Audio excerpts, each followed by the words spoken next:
एक समय की बात है। एक छोटे से गांव में करिश्मा नाम की एक औरत अपनी बेटी अंजलि के साथ रहती थी। वो लोग बहुत गरीब थे। करिश्मा के पति का देहांत देश की सेवा करते करते हो गया। करिश्मा के गांव में बहुत ही सख्त कानून थे। उस गांव की किसी भी औरत को घर के बाहर जाकर पढ़ने लिखने और कोई भी काम करने की इजाजत नहीं थी। देश की सेवा करते समय मारे गए सभी लोगों के घर सरकार हर महीने कुछ पैसे भिजवाती थी ताकि वो लोग अपना गुजारा कर सके, लेकिन वो पैसे भी बहुत कम होते थे। करिश्मा और उसकी बेटी को उन्हीं कम पैसों में अपना जीवन गुजारना पड़ता था। कभी कभी तो उनके पास खाने को भी कुछ नहीं होता था। हे भगवान, इतने पैसों में हमारा क्या होगा। जैसे तैसे उनके दिन बीत रहे थे। अब अंजलि भी बड़ी हो चुकी थी। अंजलि को अपने गांव के नियम कानून बिल्कुल भी नहीं पसंद थे। वो एक दिन अपनी माँ से बोली, माँ, दूसरे गांव में सभी लड़कियां बाहर जाकर पढ़ती हैं, स्कूल जाती हैं, कॉलेज जाती हैं, यहाँ तक कि काम करने भी जाती हैं। फिर हमारे गांव में कोई भी लड़की बाहर पढ़ने क्यों नहीं जाती? ना ही कोई काम करने जाता, केवल यहाँ के मर्द ही बाहर जाते हैं। हम क्यों नहीं माँ? बेटी, हमारे गांव में कुछ सख्त नियम कानून है और उन नियम कानून का पालन करना तो हमारा फर्ज है ना। आखिरकार हम इसी गांव के तो हैं। लेकिन ऐसे नियम कानून का पालन हम क्यों करें माँ? ये तो बहुत बेकार कानून है। ऐसे नियम कानून का क्या फायदा जो हमसे हमारा हक ही छीन ले? ऐसा नहीं कहते बेटी, हमें इस गांव में ही रहना है तो यहाँ के नियम कानून तो मानने होंगे ना, नहीं तो गांव वाले धक्के मार कर हमें निकाल देंगे।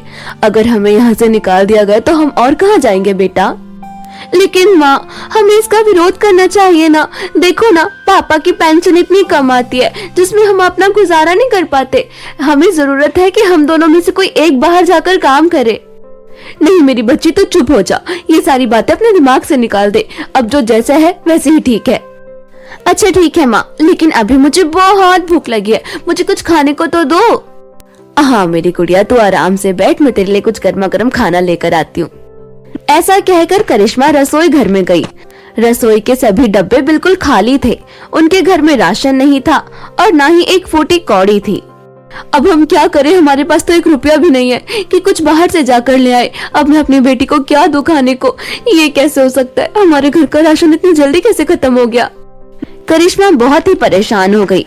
उदास मन से वो अपनी बेटी के पास गई। उसका उदास चेहरा देखकर अंजलि समझ गई कि घर का राशन खत्म हो गया। करिश्मा कुछ कहती उससे पहले ही अंजलि बोल पड़ी, मुझे पता चल गया है माँ, घर में राशन नहीं है ना, इसीलिए आप इतनी उदास हो। हाँ बेटी, अब मैं तुझे क्या दूं खाने को? घर में तो कुछ भी नहीं है। कोई बात नहीं माँ, मैं पानी पीकर अपना पेट भर लूंगी। उसके बाद अंजलि भरपेट पानी पी लेती है और इसी तरह उनका पूरा दिन बीतता है। धीरे धीरे अब पैसे आने भी बंद हो गए। समझ नहीं आ रहा क्या हो रहा है। इतने दिन हो गए लेकिन अभी तक पेंशन नहीं आई है। ऐसा तो पहले कभी नहीं हुआ। ढाकिया हमेशा पैसे दे जाता था, लेकिन अब क्या हो गया? आजकल सभी लोग लालची हो गए हैं माँ। मुझे तो लगता है अब उन लोगों ने हमारे हक के पैसे भी अपने पास रखना शुरू कर दिया और इसी तरह वो सब अमीर हो रहे हैं। अगर ऐसा ही रहा तो हम तो भूखे मर जाएंगे बेटा। यहाँ तो हम बाहर जाकर काम भी नहीं कर सकते माँ। सही कहा तूने, लगता है अब हमें इसी नर्क में अपनी जिंदगी बितानी होगी। इसी तरह दिन बीत रहे थे। दोनों माँ बेटी पानी पी पी कर अपना पेट भर रहे थे। एक दिन उनके घर का पानी भी खत्म हो गया और उनके घर में अकाल पड़ गया। माँ, अब तो पानी भी खत्म हो गया। अब हम क्या करेंगे? हमारे घर का तो कुआं भी सूख गया। अब हम क्या खाएंगे माँ? क्या पिएंगे? कैसे पेट भरेंगे? कैसी अभागन माँ हूँ मैं, जो अपनी बेटी को एक अच्छा जीवन भी नहीं दे पा रही। मुझे माफ कर दे बेटी, तेरी इस हालत की जिम्मेदार मैं हूँ। नहीं माँ, आपकी क्या गलती इसमें? ये तो इस गांव के कानून की गलती है। भूख के मारे अंजलि की जान निकली जा रही थी। उसे बुखार आने लगा और दवा लाने के लिए भी उनके पास पैसे नहीं थे। इतने दिनों से कुछ ना खाने पीने के कारण अंजलि और करिश्मा दोनों की ही तबीयत बिगड़ती जा रही थी कि तभी दोनों माँ बेटी एक साथ अचानक से बेहोश हो गई। ये सब कुछ परीलोक में रानी परी देख रही थी। दोनों माँ बेटी की हालत देखकर रानी परी से रहा न गया और वो धरती पर उन दोनों की मदद करने आ गई। रानी परी उनके घर पहुंची और अपनी जादुई छड़ी घुमाकर दोनों को होश में ले आई। क्या हुआ था यहाँ? मेरी बच्ची तो ठीक तो है ना? हाँ माँ, मैं बिल्कुल ठीक हूँ, लेकिन कुछ याद नहीं आ रहा मुझे। हाँ बेटी, याद तो मुझे भी नहीं आ रहा कुछ। कि तभी दोनों की नजर रानी परी पर गई। अरे आप कौन है और हमारे घर में क्या कर रही है? मैं यहाँ तुम दोनों की मदद करने परीलोक से आई हूँ। मैं रानी परी हूँ। तुम दोनों की हालत देखकर मुझे बिल्कुल अच्छा नहीं लगा और मुझसे रहा नहीं गया, इसीलिए मैं यहाँ आ पहुँची। क्या क्या आप सच कह रही हैं? क्या आप सच में रानी परी हैं? आपके दर्शन पाकर तो हम दोनों का जीवन धन्य हो गया। रानी परी अंजलि को जादुई मेकअप बॉक्स देकर बोली, अंजलि, मैं ये जादुई मेकअप बॉक्स तुम्हें दे रही हूँ क्योंकि मैं जानती हूँ तुम इसका सबसे अच्छा इस्तेमाल करोगी और मैं जानती हूँ कि तुम इस गांव के कल्याण के लिए भी अपना योगदान दोगी। आपका बहुत बहुत शुक्रिया रानी परी, आपने जैसा कहा है मैं बिल्कुल वैसा करूंगी। उसके बाद रानी परी वहाँ से चली गई। अंजलि जादुई मेकअप बॉक्स से बोली, हे जादुई मेकअप बॉक्स, हमें कुछ खाने को दे दो, बहुत दिनों से हमने कुछ नहीं खाया। अंजलि के ऐसा कहते ही उनके सामने खाने पीने का बहुत सारा सामान प्रकट हुआ, जिससे दोनों माँ बेटी ने भर पेट खाना खाया।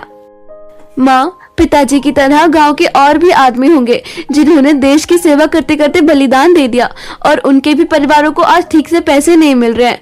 उन लोगों का जीवन भी तो हमारी तरह बीत रहा होगा ना माँ? पता नहीं उनके पास भी खाने को कुछ है या नहीं, हम उन्हें भी खाना देकर आते हैं माँ।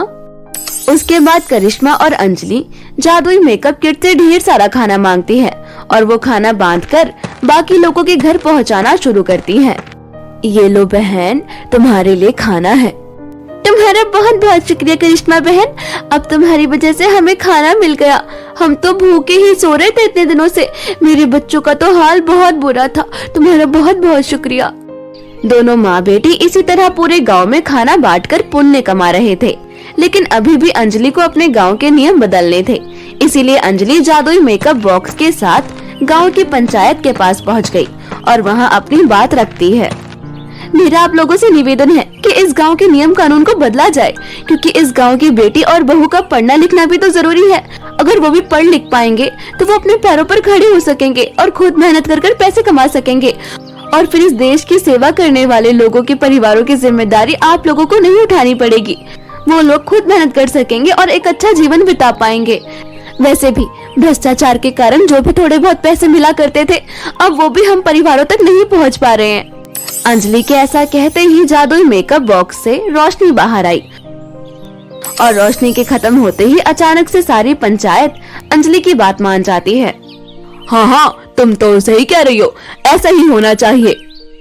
ये सुनकर अंजलि बहुत खुश हो गई और उसके बाद पंचायत पूरे गांव में ऐलान करती है, आज से हमारे गांव में भी स्कूल खुलेंगे, वहाँ सभी बच्चे पढ़ने आएंगे, लड़का हो या लड़की सभी पढ़ने जाएंगे, पढ़ लिख कर आगे बढ़ेंगे। अंजलि मन ही मन बोली, रानी परी आपका बहुत बहुत शुक्रिया, आज आपकी वजह से, आपकी इस जादुई मेकअप बॉक्स की वजह से ये गांव हमारा कानून बदलने के लिए तैयार हो गई और मैं अपने काम में सफल रही। उस दिन के बाद से अंजलि के गाँव की काया पलट गई।